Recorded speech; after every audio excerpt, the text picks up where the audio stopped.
శ్రీ మహాగణాధిపతయే నమః. అపార కరుణాసింధుం జ్ఞానదం శాంతరూపిణం శ్రీ చంద్రశేఖర గురుం ప్రణమామి ముదాన్వహం. దేవుని స్వరము ప్రథమ భాగము. ప్రవచించిన వారు శ్రీ కాంచి కామకోటి పరమాచార్యులు శ్రీ శ్రీ శ్రీ చంద్రశేఖరేంద్ర సరస్వతి మహాస్వాములు వారు. విషయము: కామాక్షి ఎరుపు వర్ణం. చెరుకు వింటిని పూలబాణాలను పట్టుకున్న కామాక్షి దివ్య జననిగా విశ్వమంతటిని అనుగ్రహిస్తుంది. అన్ని జీవులను ఇంద్రియాల అనర్థాల నుండి విడిపించేందుకు పూలబాణాలను, మనస్సు చపలత్వం నుండి విడిపించేందుకు ఆమె చెరుకు వింటిని ధరించింది. విచిత్రం ఏంటంటే, కామదేవుడైన మన్మథుడు కూడా ఈ చెరుకు విల్లును పూలబాణాలను ధరిస్తాడు. కానీ అతడి కార్యం విశ్వజనని కార్యానికి సరిగ్గా విరుద్ధమైనది. ఈ విల్లు బాణాలను కలిగి ఉండి అతడు ఇంద్రియాల వికారాన్ని, కామవేశాన్ని కలిగిస్తాడు. ఇది కూడా పరాశక్తి అయిన జగదంబిక దివ్యలీలయే.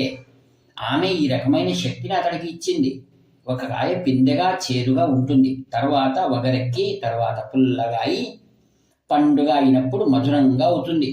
ఆ జీవాత్మలు కూడా వివిధ అనుభవాలతో ఒక్కొక్క అడుగు ముందుకు సాగి చివరకు పక్వమై పరిణితి చెందుతారు. లోకజనయిత్రి ప్రాకృతి శక్తులకు, భౌతిక విశ్వానికి నియమాలను కూర్చింది. అవి మనలను బలవంతంగా గుంజుకొని పోకుండా జాగ్రత్త పడాలి.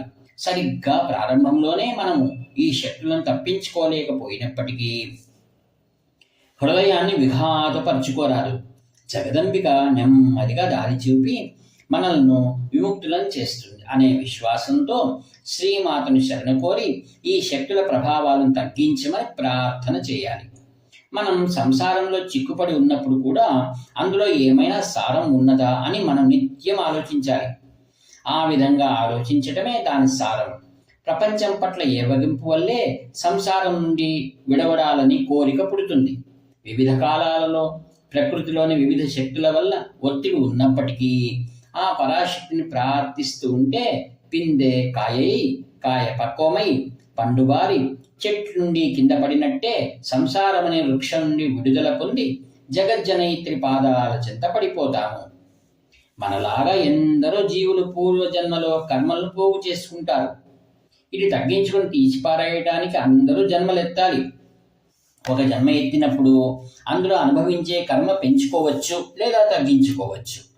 అవి ఎట్టి కర్మలనైనా కానీ కర్మ తొలగిపోవాలంటే జన్మను ఎత్తి ధర్మ మార్గంలో నడవాల్సిందే.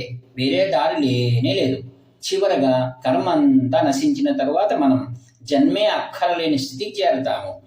జీవాత్మలు జన్మరాహిత్యం కోసం శిక్షణ తరగతిలాగా జన్మలు ఎత్తుతూ ఉండవలసిందే.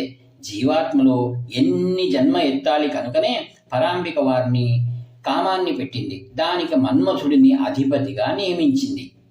ప్రతిదానికి ఒక పరిధి ఉండాలి. అది ఆ పరిధికి బద్ధమై ఉండాలి.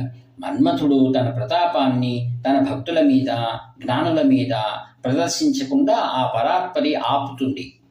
పరమజ్ఞాని అయిన పరమేశ్వరుడికి తన మీద ప్రేమ కలిగేలా చేసిన తల్లి ఆమె. ఆయన్ను పడగొట్టాలని మన్మథుడు ప్రయత్నించాడు. పరమశివుడు మూడవ కన్ను తెరిచి మన్మథుడిని భస్మం చేశాడు. ఆ తర్వాత ఏ చలనం లేకుండా అయినా బ్రహ్మంలా కూర్చుండిపోయాడు. ఆయన అట్లాగే కూర్చుంటే మరి జగదంబ దివ్యలీల అయిన విశ్వం ఏం కావాలి?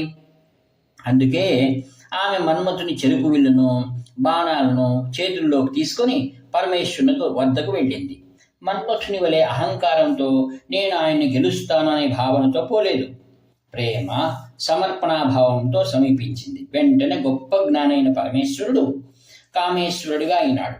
ఆమె తన కన్నుల నుండి ప్రేమ పొంగి జాలువారుతూ ఉండగా కామాక్షిగా, కామేశ్వరిగా అయింది. ఆమెను చూసినప్పుడు ఆయన ప్రేమే ఆకృతి దాల్చినట్టుగా కామేశ్వరుడైనాడు. క్రియారహితమైన బ్రహ్మం నుండి వెలువడిన లోకాన్ని అనుగ్రహించటానికి వచ్చిన అపారమైన కరుణాస్వరూపమే కామాక్షి. శుద్ధ స్ఫటిక సంకాశం అయిన నిర్గుణ బ్రహ్మ ఇప్పుడు ఎర్రని వర్ణం కలిగినదైనది. ప్రేమను, దయను ఎరుపు రంగుతో సూచించటం వ్యవహారంలో ఉంది. రాగం, అనురాగం ఈ రెండు పదాల నుండి రక్తం అనే పదం వచ్చింది. తమిళంలో కూడా సహృదయత, మంచి మనస్సు అని చెప్పటానికి ఎరుపు రంగును సూచించే మనస్తస్మై సెన్వి ఉల్లం అనే పదాలను వాడుతాము. ఇదే కామాక్షి ఎరుపు దయ అనేది ఎర్రనిది. హరి ఓం తత్సత్. ఇట్లు వ్యాఖ్యాత మీ ప్రియమిత్రుడు నివర్తి నాగభూషణ శర్మ. 7483229249. హర హర శంకర, జయ జయ శంకర.